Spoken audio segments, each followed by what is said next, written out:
Hi everyone, this is Anam. Welcome to PhD jobs and admission. So आज का हमारा first lecture होगा on research methodology for your upcoming Osmania university for your PhD entrance examination. So मैं आपको बता दूं, Osmania university के पीएचडी एंट्रेंस एग्जामिनेशन के लिए आपको जो एप्लीकेशन फॉर्म फिलअप करना है उसकी लास्ट डेट होने वाली है 17 सितंबर 2022।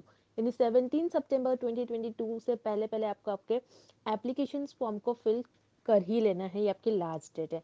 उसी के साथ साथ मैं आपको बता दूं कि हम रिसर्च मेथडोलॉजी के लेक्चर सीरीज हमने स्टार्ट कर रखी है, जिसमें हमने रिसर्च मेथडोलॉजी से रिलेटेड कुछ जो आपके सिलेबस में दिया गया है वो सिलेबस हम कवर करने वाले हैं रिसर्च मेथडोलॉजी का। जो हमारा फर्स्ट टॉपिक है आज के इस सेशन का, which is meaning of research. So examination में आपको रिसर्च से रिलेटेड डेफिनेशंस पूछी जाती है, साइंटिफिक डेफिनेशंस क्या होती है। सो उससे रिलेटेड आज का ये हमारा वीडियो होगा। और जैसे कि आपको पता है, आपके एग्जामिनेशन में जो आपका पेपर 1 होता है वो रिसर्च मेथडोलॉजी पर बेस्ड होगा। तो उसी के लिए हम यहाँ पर आपके लिए कंप्लीट कोर्स लेकर आए हैं, जिसमें आपको 35 एमसीक्यूज पूछे जाता है रिसर्च मेथडोलॉजी से रिलेटेड। तो यहाँ पर जैसे कि आप स्क्रीन पर देख रहे हो, रिसर्च मेथडोलॉजी का कंप्लीट पैकेज हम आपको प्रोवाइड करते हैं। आपको डेली वीडियो लेक्चर्स देखने मिलेंगे, थ्योरी लेक्चर्स है हमारे। थ्योरी लेक्चर्स आपको एमसीक्यूज और आपको जो लेक्चर्स है हमारे वीडियो लेक्चर्स, जो आपको थ्योरी वीडियो लेक्चर्स भी देखने मिलेंगे एमसीक्यूज वीडियो लेक्चर्स के साथ साथ, जिससे कि आपकी ट्रिक्स आपको पता होती है कि किस तरीके से आपको ट्रिक्स अप्लाई करना है। एग्जामिनेशन में समटाइम्स डिफिकल्ट क्वेश्चंस पूछे जाते हैं, तो उसमें आपको किस तरीके से ट्रिक्स यूज करना है। देन नोट्स है, काफी सिंपलेस्ट लैंग्वेज में नोट्स है। अगर आप इंटरनेट से देखते हो तो ये सिंपलेस्ट लैंग्वेज नहीं यूज करी जाती है।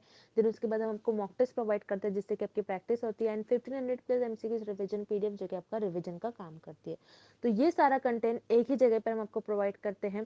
तो याद रखिएगा, गारंटीड कंटेंट है। हमारे ही क्वेश्चन से आपका को एग्जामिनेशन में क्वेश्चंस पूछे जाएंगे। हमारे इस कंटेंट में हमने जो जो क्वेश्चंस कवर कर रखे हैं, इसी से आपको एग्जामिनेशन में क्वेश्चंस पूछे जाएंगे। यहाँ पर हम 100% गारंटी के साथ हम कंटेंट प्रोवाइड कर रहे हैं। और यहाँ पर मैं आपको बता दूं, हम आपको इतना प्रिपेयर करवा देते हैं कि आप पासिंग मार्क्स तक मार्क्स स्कोर कर सको। तो ज़्यादा टाइम वेस्ट नहीं करना है। स्क्रीन पर जो दिया गया नंबर है उस पर व्हाट्सएप के थ्रू हमें कॉन्टैक्ट करना है, और आप हमारे ऐप के थ्रू भी स्टडी मटेरियल को एक्सेस कर सकते हैं, जिसके लिए लिंक मैंने आपके साथ नीचे comment section as well as description में भी शेयर कर रखा है। So that's it, and let's begin with the video. जैसे कि मैंने आपको प्रीवियस स्लाइड में बता दिया कि हमारे कोर्स से रिलेटेड, सो यहाँ पर हम शॉर्ट में मैं आपको डिटेल में बता दूँ। जैसे कि मैंने आपको बता दिया, रिसर्च मेथोडोलॉजी पर हम आपको कंप्लीट कोर्स प्रोवाइड करते हैं, जैसे वीडियो लेक्चर्स है, थ्योरी और एमसीक्यूज दोनों वीडियो लेक्चर्स हम आपको प्रोवाइड करते हैं। थ्योरी से आपके कॉन्सेप्ट्स को हम बिल्ड करवाते हैं, और उसी के साथ साथ एमसीक्यूज से हम आपको सारे ट्रिक्स बताते हैं कि आपको किस तरीके से ट्रिक्स यूज़ कर एमसीक्यूज को सॉल्व करना है। नोट्स काफ़ी सिंपल लैंग्वेज में नोट्स है। नोट्स में हमने ऐसे पॉइंट्स भी कवर कर रखे हैं जो कि आपके इंटरव्यू में आपके लिए बहुत हेल्पफुल होंगे। उसी के साथ साथ मॉक टेस्ट से आपकी प्रैक्टिस होती रहती है, आपको पता लगता है कि आपकी कितनी प्रिपरेशंस हुई है, कितनी और आपकी प्रिपरेशंस बाकी हैं। And 1500 plus MCQs revision PDF, जिसमें इस पीडीएफ में हमने 1500 से भी ज़्यादा इंपॉर्टेंट एमसीक्यूज कवर कर रखे जो कि सेंट्रल और गवर्नमेंट यूनिवर्सिटी में पूछे ही गए थे। तो आपको ज़्यादा से ज़्यादा हमारे इस कंटेंट से ही क्वेश्चंस पूछे जाएंगे। जैसे कि मैंने आपको बता दिया, 100% गारंटी के साथ कंटेंट हम आपको प्रोवाइड करते हैं। सो आपको सारी आपकी पास करने की रिस्पॉन्सिबिलिटी हमारी होती है। तो आपको ज़्यादा टाइम वेस्ट नहीं करते हुए आपकी प्रिपरेशंस को स्टार्ट करनी है। स्क्रीन पर दिए गए नंबर पर आपको व्हाट्सएप के थ्रू हमें कॉन्टैक्ट करना है। नॉर्मल कॉल इस नंबर पर नहीं लगेगा, याद रखिएगा, व्हाट्सएप के थ्रू हमें कॉन्टैक्ट करना है। और आप हमारे ऐप के थ्रू भी स्टडी मटेरियल को एक्सेस कर सकते हो। सो ऐप को एक्सेस करने की लिंक मैंने आपके साथ comment section as well as description box में भी प्रोवाइड कर रखी है, जिससे कि आप 1 क्लिक में ही वहाँ से हमारे ऐप के पर 1 क्लिक पर से ही हमारे स्टडी मटेरियल को एक्सेस कर पाओगे। सो that's it, and let's begin with the video. Note करनी है, जैसे कि हम रिसर्च मेथोडोलॉजी पढ़ रहे हैं, सो हमें रिसर्च की डेफिनेशन क्या होती है ये पता होनी चाहिए। ओके, अब हम ऑप्शंस देखते हैं। पहले हम ऑप्शन सी देखेंगे, search for universal truths of life. So इसे हम कहते हैं स्पिरिचुअलिटी। अब स्पिरिचुअलिटी होता क्या है? जैसे ऐसे questions, where we will go after we die, why have we come to the world, हम इस दुनिया में क्यों आए हैं, उसे हम कहते हैं स्पिरिचुअलिटी। अब स्पिरिचुअलिटी रिसर्च नहीं होती है, दैट्स व्हाई यहाँ पर आपका ऑप्शन सी इनकरेक्ट हो जाएगा। देन आपको ऑप्शन बी गिवन है, arriving at generalisations based on observe data. इस स्टेटमेंट को हम कहते हैं डेटा एनालिसिस। तो डेटा एनालिसिस ये आपके रिसर्च प्रोसेस का एक पार्ट होता है। ओके, अब रिसर्च प्रोसेस क्या होता है? जिसमें आप फर्स्ट स्टेप में डेटा को कलेक्ट करते हो, देन उस डेटा को एनालाइज करते हो, ऑब्जर्व करते हो, और आपके ऑब्जर्वेशंस पर बेस्ड और आपके एनालिसिस पर बेस्ड आप कुछ कंक्लूजन देते हो। बट यहाँ पर आपको ऑप्शन बी जो गिवन है, this is the part of research process, ये रिसर्च की डेफिनेशन नहीं होगी, दैट्स वाई यहाँ पर आपको ऑप्शन बी भी इनकरेक्ट हो जाएगा। देन आपको ऑप्शन ए गिवन है, adoption of scientific method for creation and application of knowledge। तो यहाँ पर साइंटिफिक वर्ड बहुत इंपॉर्टेंट है कि आपकी जो रिसर्च होती है, आपको रिसर्च में साइंटिफिक मेथड्स यूज करने चाहिए, आपकी रिसर्च साइंटिफिक वे में आपको परफॉर्म करनी चाहिए। देन इसी सेंटेंस का नेक्स्ट पार्ट है creation and application of knowledge. So आप क्या करते हो रिसर्च में, न्यू नॉलेज क्रिएट करते हो, न्यू थ्योरी क्रिएट करते हो और उसी नॉलेज का यूज करते हो और कोई प्रैक्टिकल लाइफ में उस प्रॉब्लम को सॉल्व करते हो। ओके, जैसे फॉर एग्जाम्पल कोविड डिसीज के अगेन रिसर्चर ने वैक्सीन डेवलप किया। ओके, सो रिसर्चर ने क्या किया, कोविड डिजीज के अगेंस्ट न्यू नॉलेज पहले डेवलप करी होंगी, न्यू नॉलेज दिया होगा, न्यू थ्योरी डेवलप करी होंगी, उसी नॉलेज का यूज कर कर इस वैक्सीन को फॉर्म किया होगा, इस वैक्सीन को बनाया होगा। तो रिसर्चर ने क्या किया, यहाँ पर पहले नॉलेज क्रिएट करा और उसी नॉलेज का यूज कर कर इस प्रैक्टिकल प्रॉब्लम को सॉल्व किया। सो रिसर्च आपकी साइंटिफिक होनी चाहिए और रिसर्च में हम न्यू नॉलेज और उस नॉलेज का यूज कर कर हम कुछ प्रैक्टिकल लाइफ में उस प्रॉब्लम को सॉल्व करते हैं। तो ये आपकी हो जाएंगी द डेफिनेशन ऑफ रिसर्च। अब रिसर्च में आपको 3 वर्ड्स याद रखने हैं from exam point of view, this 3 words are very important. First point is आपकी रिसर्च साइंटिफिक होनी चाहिए। देन सेकेंड, आपकी जो रिसर्च होती है वो सिस्टमैटिक होनी चाहिए, मीन्स आपको आपकी रिसर्च में कुछ स्टेप्स, कुछ प्रोसेस फॉलो करना होता है, आप रैंडमली कोई भी स्टेप को परफॉर्म नहीं कर सकते हो। तो आपकी रिसर्च सिस्टमैटिक होनी चाहिए। Then third is objective, means आपकी रिसर्च का एम क्या है, आप रिसर्च क्यों करना चाहते हो, गोल क्या है रिसर्च का। ओके, इसलिए आप ऑब्जेक्टिव परफॉर्म, आपकी रिसर्च क्या होनी चाहिए, आपको आपकी रिसर्च का ऑब्जेक्टिव पता होना चाहिए कि एम क्या है। अगर आप जो आप रिसर्च कर रहे हो उस रिसर्च से जो रिजल्ट्स आ रहे हैं वो रिजल्ट्स क्या कोई प्रैक्टिकल लाइफ में हम अप्लाई कर सकते हैं, क्या लोगों के लिए वो बेनिफिशियल है, इसलिए हम रिसर्च हमारी ऑब्जेक्टिव वे में होनी चाहिए। First is scientific and the second word is systematic and third is objective. अगर आपको एग्जाम में ऐसे वर्ड्स में से कोई एक वर्ड दिखता है डेफिनेशन ऑफ रिसर्च में, दैट मीन्स वो आपकी डेफिनेशन हो जाएगी। दैट्स वाई यहाँ पर आपका करेक्ट ऑप्शन हो जाएगा option A, adoption of scientific method for creation and application of knowledge. Next question, which one of the following statements is not correct. इस क्वेश्चन में हमें फाइंड आउट करना है कि कौन सा स्टेटमेंट करेक्ट नहीं है अबाउट रिसर्च। ओके, अब हम ऑप्शंस देखते हैं। Option A, any person can do research. तो यहाँ पर आपका ऑप्शन ए करेक्ट हो जाएगा, बिकॉज कोई भी रिसर्च परफॉर्म कर सकता है, चाहे वो डॉक्टर हो, टीचर हो, इंजीनियर हो, स्टूडेंट्स हो, कोई भी रिसर्च को परफॉर्म कर सकता है। जैसे फॉर एग्जाम्पल एक टीचर है, टीचर अपनी क्लास में बच्चों को कुछ कॉन्सेप्ट समझा रही है और बच्चे उस कॉन्सेप्ट को समझ नहीं पा रहे, सो टीचर क्या कर लेगी, अपना टीचिंग मेथड चेंज कर लेगी। Okay, teaching method teacher change कर लेगी जिससे बच्चे उस कॉन्सेप्ट को इजीली अंडरस्टैंड कर पाए। तो टीचर ने यहाँ पर क्या किया, टीचर ने रिसर्च परफॉर्म किया। ओके, सो ये भी एक टाइप का रिसर्च हो गया। So any person can do research, this is correct about research. Then आपको ऑप्शन बी गिवन है, रिसर्च में बी विदाउट हाइपोथेसिस। सो इस स्टेटमेंट में आपके लिए एक न्यू वर्ड है हाइपोथेसिस। हाइपोथेसिस होता क्या है, हाइपोथेसिस ये एक टेंटेटिव स्टेटमेंट होता है जो रिसर्चर के अजम्पशंस और गेसेस पर बेस्ड होता है और इसी अजम्पशन और इसी गेसेस को रिसर्चर अपने रिसर्च में टेस्ट करते हैं। जैसे फॉर एग्जांपल एक ड्रग है और रिसर्चर को ये देखना है कि ये पर्टिकुलर ड्रग इस पर्टिकुलर डिसीज को क्योर कर रहा है या नहीं। तो रिसर्चर का अजम्पशन क्या होगा इस केस में कि हो सकता है शायद ये ड्रग इस डिसीज को क्योर करे। सो रिसर्चर का एक अजम्पशन है, रिसर्चर का मानना है, बस इसी मानने को, इसी अजम्पशंस को रिसर्चर अपने रिसर्च में टेस्ट करते हैं और उसे हम कहते हैं हाइपोथेसिस। अब कोई कोई रिसर्च ऐसी होती है जिसमें हाइपोथेसिस की जरूरत नहीं होती है, जैसे एक्सप्लोरेटरी रिसर्च होती है उसमें हाइपोथेसिस की जरूरत नहीं होती है। अब हम नेक्स्ट आने वाले लेक्चर्स में देखेंगे एक्सप्लोरेटरी रिसर्च क्या होता है। अब इस क्वेश्चन के लिए हम बस इतना देखेंगे कि ऐसे रिसर्च जो होती है विदाउट हाइपोथेसिस भी होती है।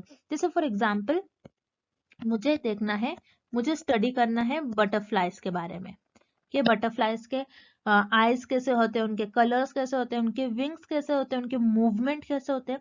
सो बस मैं क्या कर रही हूँ, मेरा नॉलेज एक्सपांड कर रही हूँ और मैं कोई एरिया को एक्सप्लोर कर रही हूँ। सो यहाँ पर मुझे हाइपोथेसिस की तो कोई जरूरत नहीं है, मैं बस अपनी नॉलेज को इंक्रीज कर रही हूँ। सो इस केस में क्या होता है, रिसर्च में कभी कभार हाइपोथेसिस की जरूरत नहीं होती है। दैट्स वाई यहाँ पर आपका ऑप्शन बी भी करेक्ट हो जाएगा। देन ऑप्शन सी आपको गिवन है, research is not always systematic. Means research always systematic नहीं होती है, इसका मतलब है। बट हमने देखा था research must always be systematic. Research systematic होनी ही चाहिए। अगर आपकी रिसर्च सिस्टमैटिक नहीं होती है तो आपकी रिसर्च इनवैलिड हो जाएगी। सिस्टमैटिक मीन्स व्हाट, आपको प्रॉपर स्टेप्स स्ट्रक्चर परफॉर्म करना होता है और आपको रैंडमली कोई भी स्टेप्स आप रिसर्च में परफॉर्म नहीं कर सकते हो। ओके, सो यहाँ पर आपका ऑप्शन सी इनकरेक्ट हो जाएगा, this is not correct about research. और हमें क्वेश्चन में भी यही फाइंड करना है, which is not correct about research. That's why आपका यहाँ पर करेक्ट ऑप्शन हो जाएगा option C. Next question, research is related with. इस क्वेश्चन में हमें फाइंड आउट करना है कि कौन सा ऑप्शन कनेक्टेड है और लिंक्ड है विद रिसर्च। ओके, अब हम ऑप्शंस देखते हैं। Option A, discovery of new idea. तो यस, रिसर्च में रिसर्चर न्यू आइडिया डिस्कवर कर कर कोई चीजें डेवलप करते हैं। जैसे फॉर एग्जांपल कंप्यूटर्स है, computers, laptop, TV, mobile phones. तो ये सारे रिसर्चर ने क्या किया, अपने आइडियाज के थ्रू इन सारी चीजों को डेवलप किया। दैट्स वाई यहाँ पर आपका ऑप्शन ए करेक्ट हो जाएगा, research is related with discovery of new idea. Then आपको ऑप्शन बी गिवन है, solution of a problem. Yes, research में रिसर्च हमें हेल्प करता है कोई भी प्रॉब्लम का सोल्यूशन फाइंड आउट करने में। जैसे हमारे लिए एक बड़ी प्रॉब्लम थी जो कि है आपकी कोविड 19 डिसीज। कोविड 19 के अगेंस्ट रिसर्चर ने वैक्सीन डेवलप किया। ओके, सो ये एक प्रॉब्लम थी और उस प्रॉब्लम का रिसर्चर ने वैक्सीन डेवलप कर कर उस प्रॉब्लम का सोल्यूशन फाइंड आउट किया। सो रिसर्च में हम कोई भी प्रॉब्लम का सोल्यूशन फाइंड आउट करते हैं। दैट्स वाई आपका ऑप्शन बी भी करेक्ट हो जाएगा। देन ऑप्शन सी आपको गिवन है, investigation of a problem. Yes, यहाँ पर आपका ऑप्शन सी भी करेक्ट हो जाएगा, बिकॉज रिसर्च में हम कोई भी प्रॉब्लम को इन्वेस्टिगेट करते हैं, मीन्स उस प्रॉब्लम को एग्जामिन करते हैं, उस प्रॉब्लम को और डीप में जानते हैं। ओके, सो यहाँ पर आपका ऑप्शन सी भी करेक्ट हो जाएगा। So here correct option is option D, all the above, because आपका ऑप्शन ए, बी और सी तीनों भी ऑप्शन करेक्ट है। Moving on to the next question, what is the purpose of doing research. इस question में हमें find out करना है कि हम रिसर्च क्यों करते हैं, हमारा एम क्या होता है रिसर्च को परफॉर्म करने का। ओके, सो हम रिसर्च इसीलिए परफॉर्म करते हैं ताकि हम कोई प्रॉब्लम को आइडेंटिफाई कर सकें।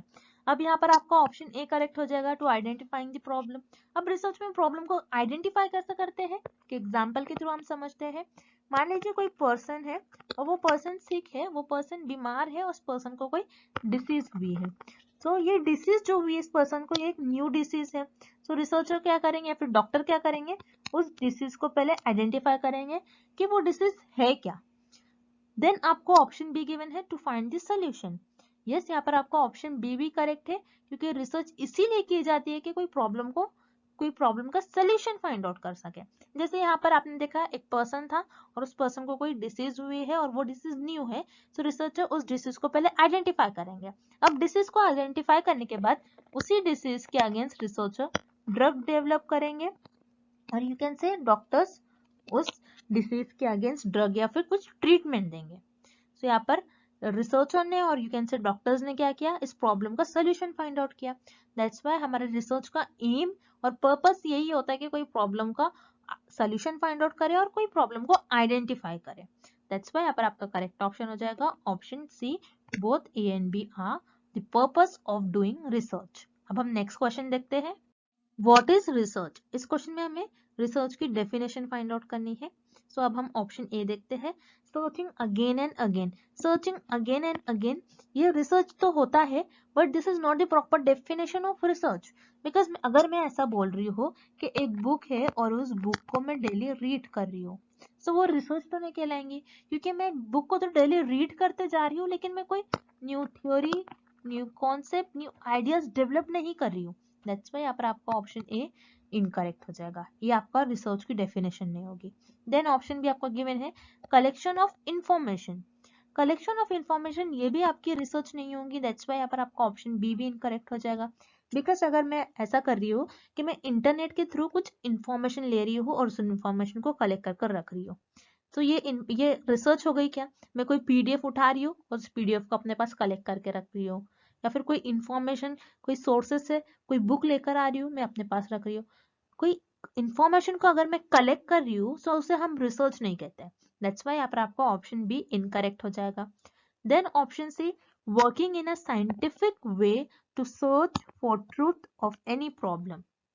सो यस, यहाँ पर आपका option B correct, C correct हो जाएगा, क्योंकि देख रहे हो जैसे आप इस सेंटेंस में और इस डेफिनेशन में आपको एक वर्ड आ गया है साइंटिफिक। तो मैंने आपसे जैसा फर्स्ट क्वेश्चन में भी कहा था कि scientific word is very important, कि अगर आप आपकी डेफिनेशन में जब भी साइंटिफिक या फिर ऑब्जेक्टिव या फिर सिस्टमैटिक ये वर्ड्स देखते हो तो वो आपकी रिसर्च की डेफिनेशन हो जाएगी। सो हम रिसर्च को साइंटिफिक वे में परफॉर्म करते हैं, कोई भी प्रॉब्लम को फाइंड करने में, कोई भी प्रॉब्लम का सॉल्यूशंस फाइंड आउट करने में। सो दैट्स व्हाई यहाँ पर आपका ऑप्शन सी करेक्ट हो जाएगा। This is the definition of research, working in a scientific way to search for truth of any problem.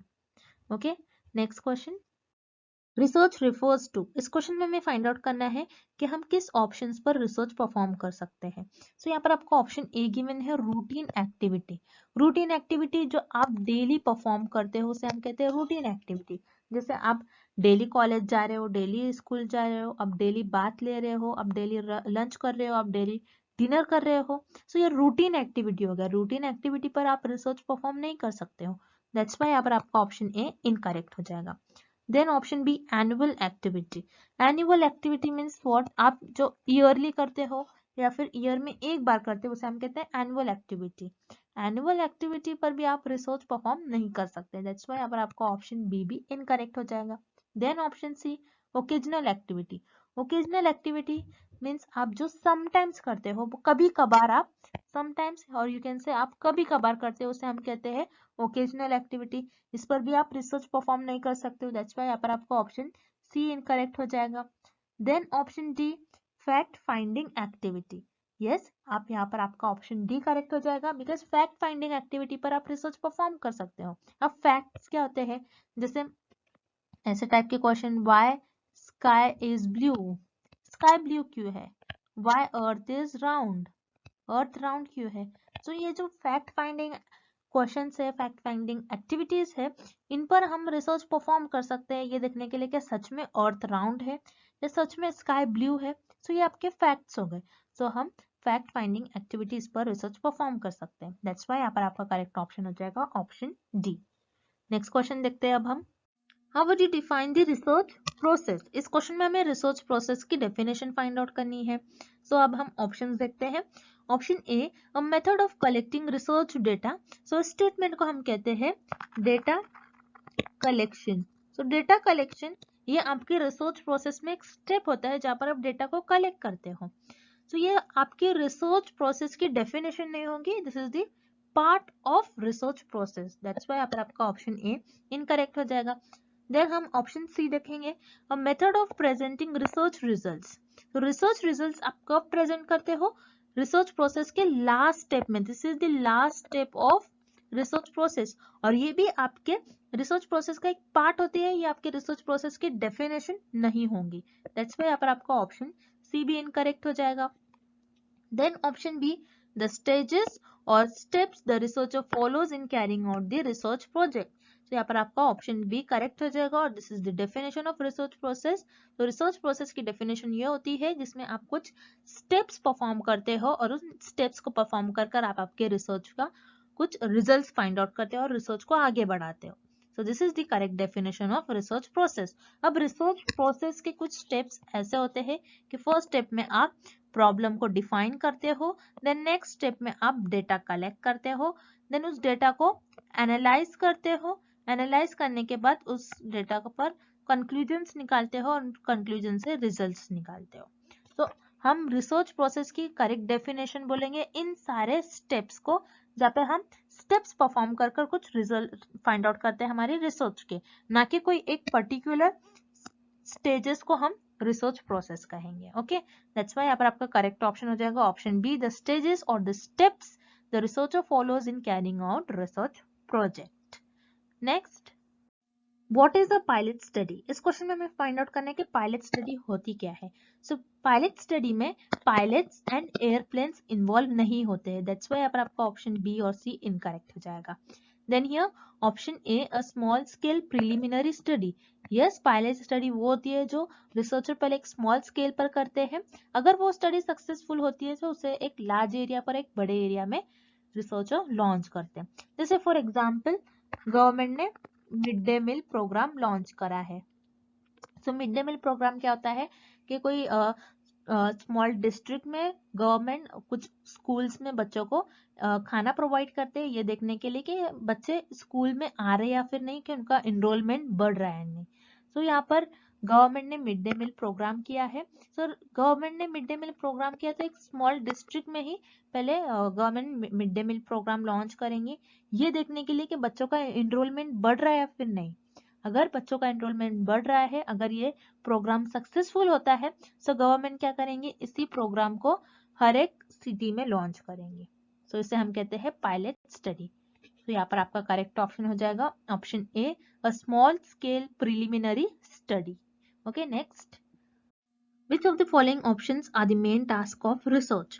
इस क्वेश्चन में हमें फाइंड आउट करना है कि रिसर्च के मेन टास्क क्या होते हैं। सो अब हम ऑप्शन देखते हैं। Option A, to learn new things. तो यहाँ पर आपका ऑप्शन ए करेक्ट हो जाएगा, बिकॉज रिसर्च का एम ही होता है कि हम कुछ new theory, new concept, new ideas को डेवलप करें। सो उसके थ्रू हम कुछ ना कुछ न्यू नॉलेज सीखते रहते हैं। सो यहाँ पर आपका ऑप्शन ए करेक्ट हो जाएगा। Then option B, research gives you the latest information.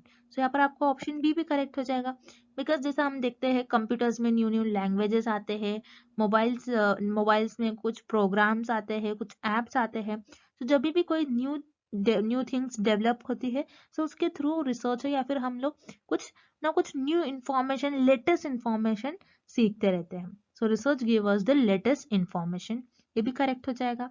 Then option C, research helps with solving the problem. तो यहाँ पर आपका ऑप्शन सी भी करेक्ट हो जाएगा, बिकॉज रिसर्च में हम कोई प्रॉब्लम को सॉल्व ही करते हैं। जैसे फॉर एग्जांपल कोई डिसीज है, कोई पर्टिकुलर डिसीज है, कोई न्यू डिसीज है, उस डिसीज के अगेंस्ट रिसर्चर को ड्रग फॉर्म अप करना रहता है या फिर you can say vaccine form करना रहता है। So this is nothing but problem. So research का मेन टास्क यही होता है कि कोई प्रॉब्लम को सॉल्व करे। तो यहाँ पर आपका तीनों भी ऑप्शंस करेक्ट हो जाएंगे, बिकॉज रिसर्च का मेन टास्क होता है कि कुछ ना कुछ न्यू थिंग हम सीखते रहते हैं, कुछ लेटेस्ट इन्फॉर्मेशन हम गेन करते रहते हैं और कोई प्रॉब्लम को सॉल्व करते हैं। दैट्स व्हाई यहाँ पर आपका करेक्ट ऑप्शन हो जाएगा option D, all the above. Moving on to the next question, how to जज the depth of any research? इस क्वेश्चन में हमें फाइंड आउट करना है हम किसी भी रिसर्च की इंपॉर्टेंस, किसी भी रिसर्च की डेप्थ को कैसे जज कर सकते हैं। सो यहाँ पर आपको ऑप्शन ए गिवन है, बाय रिसर्च टाइटल। क्या हम किसी भी रिसर्च की टाइटल से उस रिसर्च को जज कर सकते हैं? नहीं, बिकॉज जैसे फॉर एग्जाम्पल मेरे पास एक टाइटल है, स्टडी ऑन वायरसेस।